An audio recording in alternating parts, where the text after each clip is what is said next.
योगी सरकार ने उत्तर प्रदेश विधानसभा के लिए 66 साल बाद नियम बदले हैं, जिसके चलते विधायक अब मोबाइल लेकर सदन में नहीं जा पाएंगे। विधानसभा सत्र नए नियमों के साथ संचालित हो रहा है। पिछले सत्र में ही बदलावों को अनुमति मिलने के बाद अब इस सत्र से इन्हें लागू किया गया। दरअसल सदन से आए दिन कई नेताओं के मोबाइल वाले वीडियो सामने आते रहते हैं और ये अक्सर विवादों का कारण बनते हैं।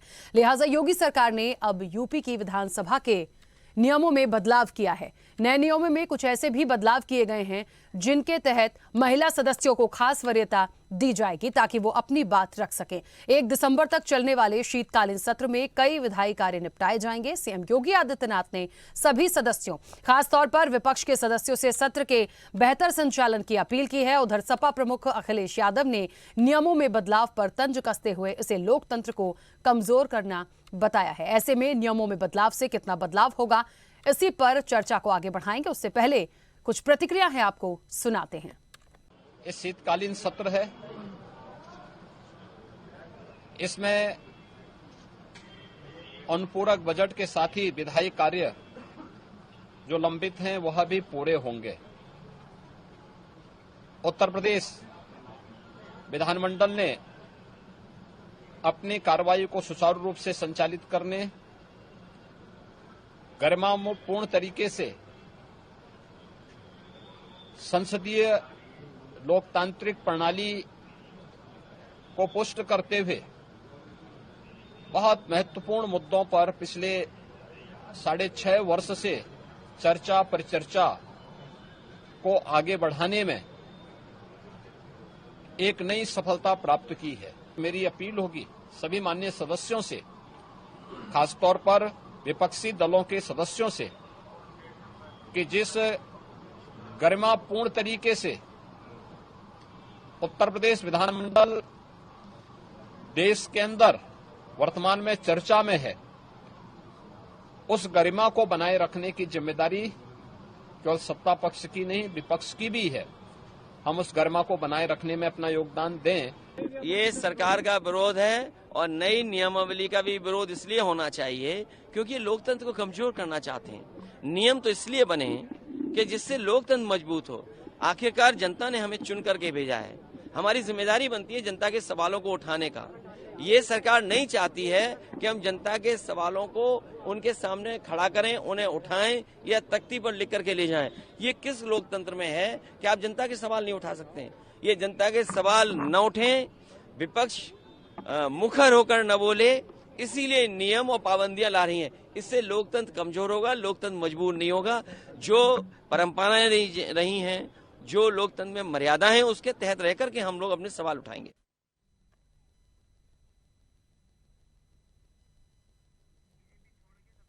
चलिए, तो सत्र का आगाज है और बदलाव की बात हो रही है। आपको बता दें कि उत्तर प्रदेश विधानसभा का शीतकालीन सत्र आज से शुरू हो गया है और 66 साल बाद जिस तरह से नियमों में बदलाव की बात की गई है, उसमें एक बड़ा महत्वपूर्ण पॉइंट ये भी है कि जो विधायक हैं वो सदन में अब मोबाइल लेकर नहीं जा सकेंगे। कई ऐसी खबरें आई थी जिसके बाद इन तमाम चीज़ों पर निर्णय लिया गया है, लेकिन बड़ा महत्वपूर्ण देखिए ये भी है यहाँ पर कि आखिरकार ये कितना इम्प्लीमेंट हो पाएगा। ठीक है, सरकार को लगा और उनको लगता था कि पहले इन सारी चीज़ों पर बात हो चुकी थी और जैसे ही सत्र का आगाज हुआ इन सारी चीज़ों को इंप्लीमेंट कराना शुरू किया है। लेकिन अखिलेश यादव ने बड़े सवाल उठाए। उन्होंने कहा कि लोकतंत्र को कमजोर करने की बात है, नियमों में बदलाव या नियम बनाने से कुछ नहीं होगा, बेहतर एक चर्चा हो, मुद्दों पर बात हो, वो ज्यादा अच्छा है। खैर, जो बदलाव की बात की गई है वो कितनी सफल होगी, जो कहा जा रहा है विधायकों को लेके वो कितना सफल होगा, दूसरी चीज महिलाओं को खास वरीयता देने की बात की है वो कितनी सफल है, इस चर्चा को आगे बढ़ाऊंगे। मेहमान जुड़े हैं, सबसे पहले आपका परिचय करा दें। भारतीय जनता पार्टी का पक्ष रखने के लिए विकास राजपूत हमारे साथ जुड़े हैं। विकास जी, बहुत स्वागत चर्चा में जुड़ने के लिए। कांग्रेस का पक्ष रखने के लिए कुंवर सिंह निषाद हमारे साथ जुड़े हैं। कुंवर सिंह जी, आपका भी बहुत स्वागत है। और समाजवादी पार्टी का पक्ष रखने के लिए रविंद्र प्रताप सिंह हमारे साथ जुड़े हैं। रविंद्र जी, आपका भी बहुत स्वागत है। चर्चा की शुरुआत सबसे पहले विकास जी आपसे करूंगी। मेरी आवाज पहुंच रही है?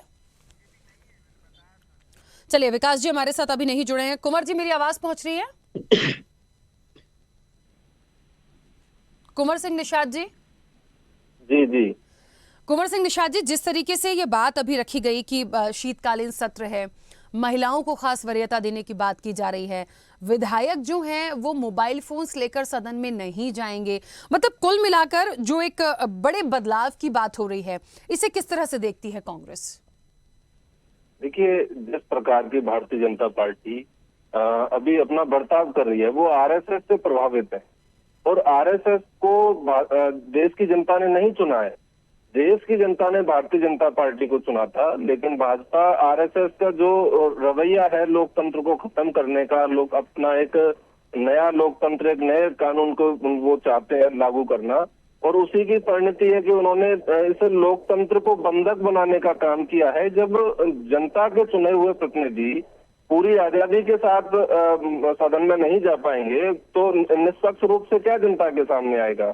यह एक तरीका है भारतीय जनता पार्टी की जो सरकार है अपने मुद्दों पर जो काम नहीं कर पाई, जो किसानों के हित के लिए काम नहीं कर पाई। किसानों को कर्ज माफी का वादा किया था लेकिन कर्ज माफी नहीं हो सकी, और 24 घंटे बिजली का वादा था वो पूरा नहीं हो पाया। बेटियों को फ्री स्कूटी देने का वादा था वो पूरा नहीं हो पाया। गड्ढा मुक्त सड़कों की बातें थी, बेरोजगारी की बातें थी, युवाओं को रोजगार देने की बातें थी। इन सब मुद्दों पर भारतीय जनता पार्टी पूरी तरह से विफल रही है।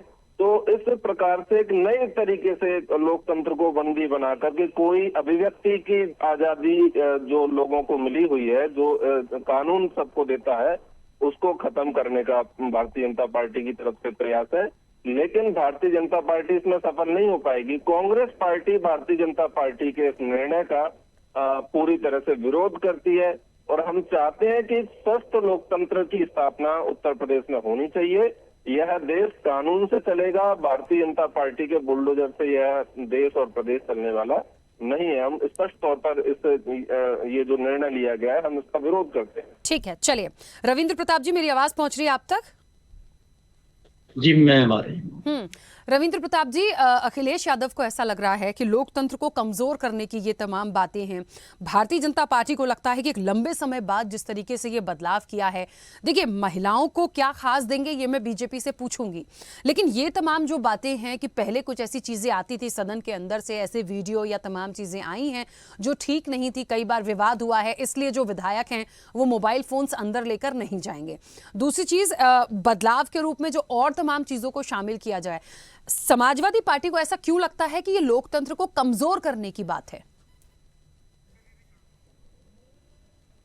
ये लोकतंत्र तो केंद्र सरकार पहले से कमजोर कर रही थी। योगी आदित्यनाथ जी के नेतृत्व में ये पहला राज्य है जो उत्तर कोरिया बनने जा रहा है।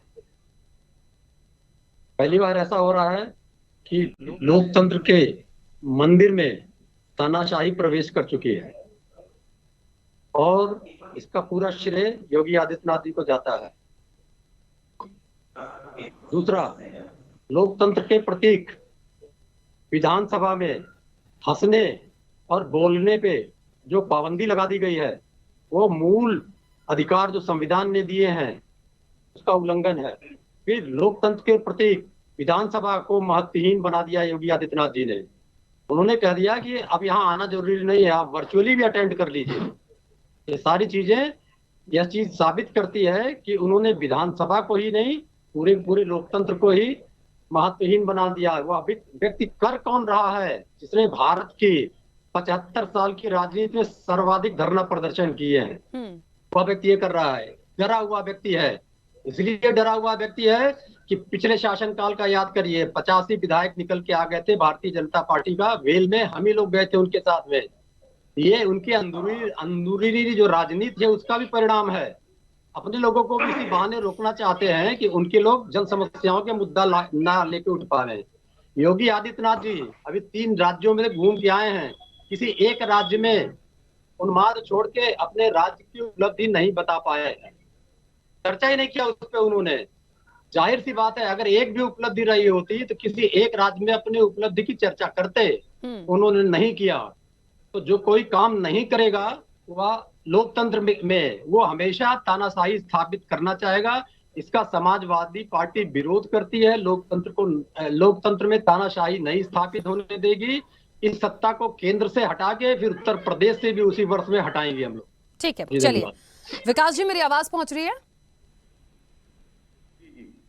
विकास जी, दो महत्वपूर्ण सवाल हैं। देखिए, शीतकालीन सत्र शुरू हुआ, कई विधायी कार्य होने की बात है, अच्छी बात है, और अच्छी तरह से संपन्न हो, यही बात योगी आदित्यनाथ ने तमाम सदस्यों से, विपक्ष से भी अपील की है। चलिए, ये बात तो हुई। मैं ये जानना चाहती हूं कि जिस तरह से सदन में विधायकों को मोबाइल फोन्स अलाउ नहीं कर रहे हैं, वो क्यों, या उससे कितना ज्यादा फर्क पड़ेगा? दूसरी चीज, महिलाओं को क्या खास देने की बात है? क्योंकि कहीं ना कहीं जो विपक्ष है वो इसे एक्सेप्ट नहीं कर रहा है, और वो कह रहा है कि आप लोग लोकतंत्र को कमजोर करने का प्रयास लगातार करते चले आ रहे हैं।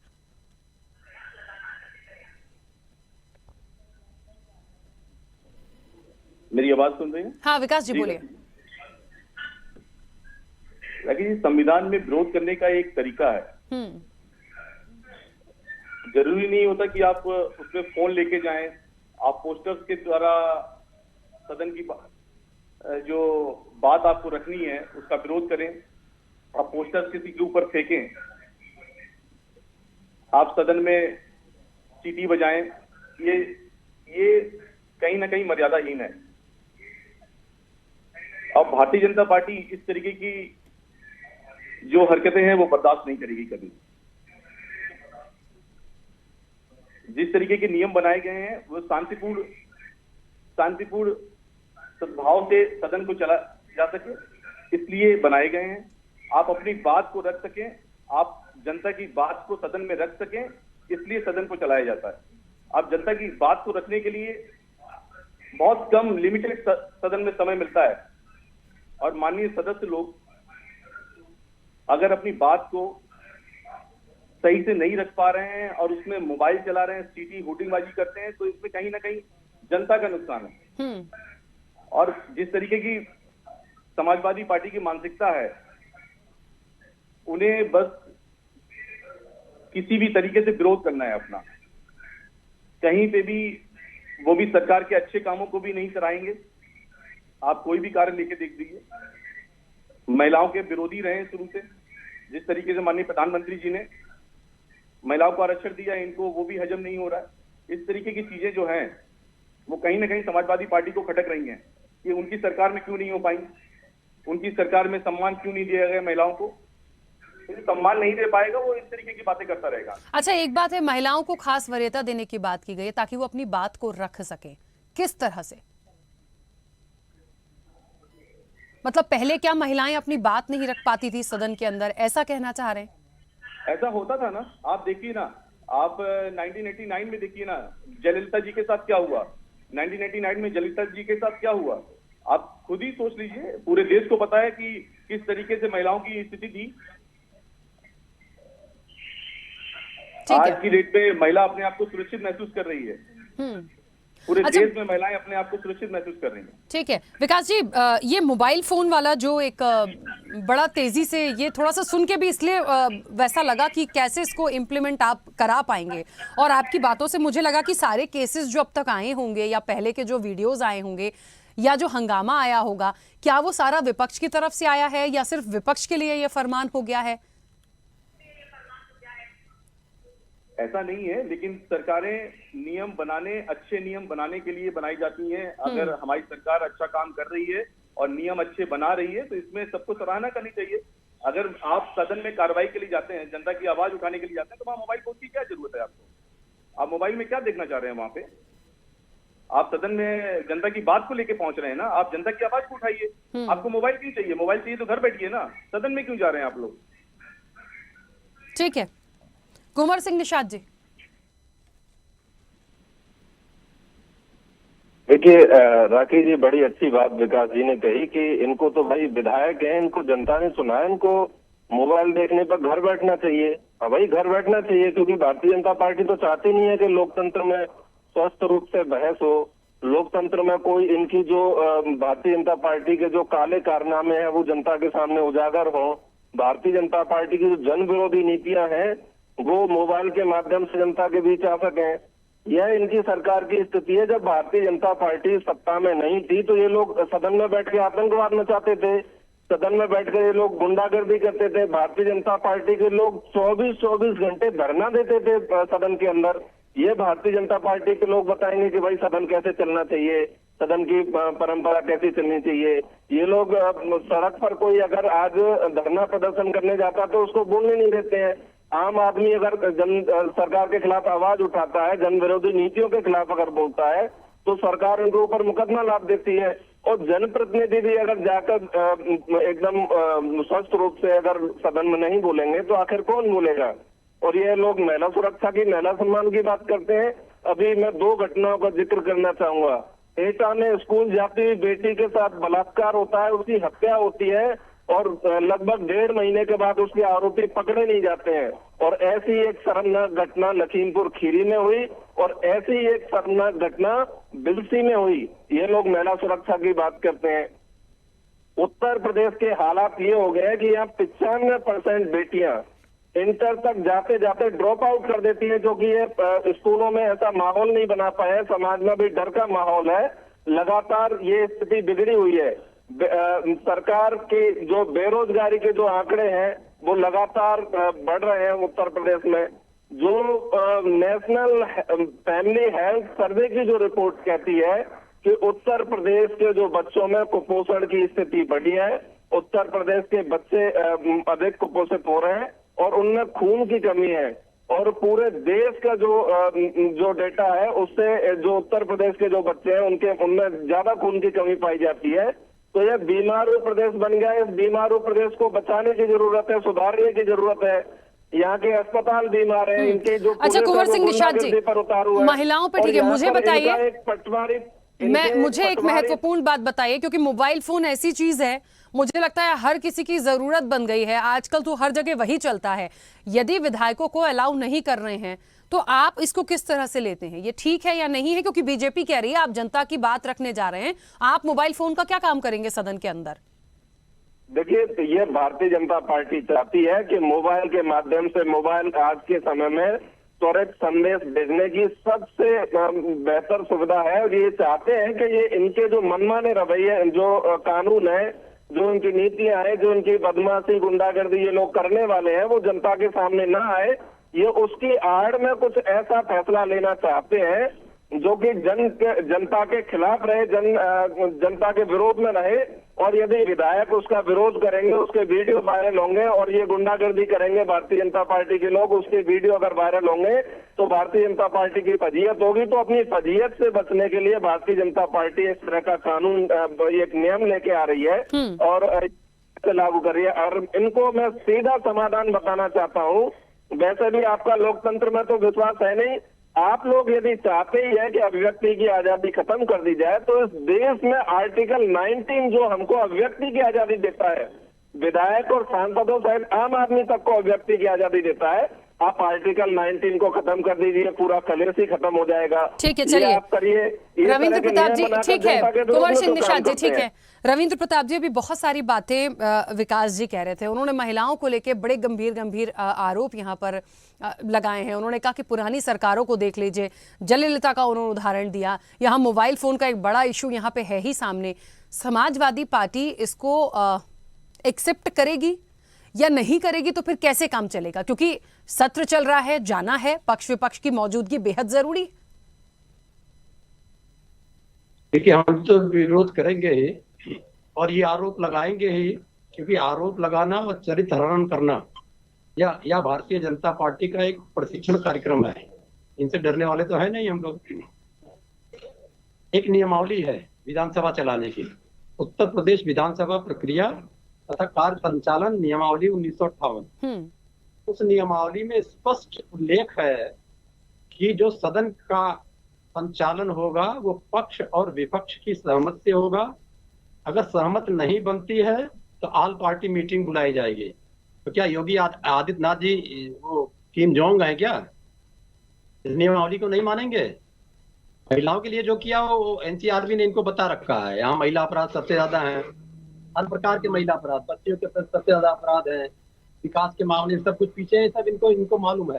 लेकिन बात है कि मोबाइल अगर आप नहीं ले जाने दे रहे हैं, कोई भी सुप्रीम कोर्ट का ऐसा डिसीजन आया हो, सुप्रीम कोर्ट भी कहता है कि मोबाइल लेके सुप्रीम कोर्ट में आइए, बस उसकी रिंग नहीं सुनाई पड़नी चाहिए। उससे बड़ी संस्था बना लिया क्या इन्होंने? तो Yogi Adityanath ji Kim Jong Un के रास्ते पे चल रहे हैं और इसका तो अभी तो विरोध, ये उत्तर प्रदेश के इतिहास के सबसे छोटा सदन होगा। ये भी योगी आदित्यनाथ जी को एक और मुकुट लग जाएगा सबसे छोटे सदन चलाने का। फिर जब हम निकलेंगे और सड़कों पे इनकी बताएंगे, अब ये कारण क्या है, ये बुलाया क्यों जा रहा है ये सदन, ये भी सुन लीजिए।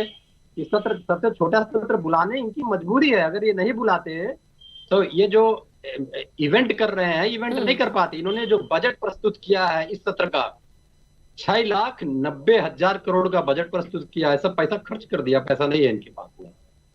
तो ये करना क्या चाह रहे हैं कि इस बजट में, इस सत्र में, 4 दिन के सत्र में एक अनुपूरक बजट लाके और जनता का शोषण किया जाए। मुख्य उद्देश्य ये है, इसके सिवा कोई उद्देश्य नहीं है इनका इस बजट लाने का। ठीक है। और पिछले साल की बात एक बार और बता दे। पिछले साल ये 52% ही नहीं खर्च कर पाए थे अपने बजट का। इतनी अयोग्यता है, पिछले साल खर्च नहीं कर पाए, इस बार सब कुछ खर्च कर दिए। और सुन लीजिए, शराब का बजट बढ़ा के अपनी खुद मीटिंग करके मुख्यमंत्री योगी आदित्यनाथ जी ने कहा कि 60,000 करोड़ रुपया मुझे चाहिए। ठीक है, चलिए। जन कल्याणकारी नीतियां। चलिए रविंद्र प्रताप जी, क्योंकि मुझे बीच में रोकना होगा। विकास जी, मैं जवाब नहीं ले पाऊंगी क्योंकि यहाँ पे समय हो गया है और बड़ा महत्वपूर्ण ये विषय था। मुझे लगता है समय की और जरूरत थी, पर आप सभी का बहुत शुक्रिया इस चर्चा में जुड़ने के लिए। निश्चित तौर पर देखिए, सत्र का आगाज है, बदलाव की बात है। बदलाव की बात इसलिए क्योंकि नियमों में बदलाव की बात की गई है। विपक्ष इसे कहीं से कहीं तक एक्सेप्ट करने के लिए नहीं है और उनको लगता है यदि ये ऐसे ही चलाएंगे तो ये एक रिकॉर्ड बनेगा सरकार के लिए सबसे छोटा सत्र चलाने का, और उसके बाद सड़कों पर आके फिर विपक्ष बताएगा कि आपकी तानाशाही नहीं चलेगी। अब खैर, इसके बाद क्या होता है ये देखने वाली बात होगी, लेकिन ये जो संशोधन और नियमों में बदलाव की बात की गई है, ये निश्चित तौर पर बहुत अलग है और इसको क्या सोचकर लाया गया है, सबकी अपनी अपनी बात और अपने अपने दावे यहां पर देखने को मिल रहे हैं। चर्चा में इतना ही, दीजिए इजाजत, नमस्कार।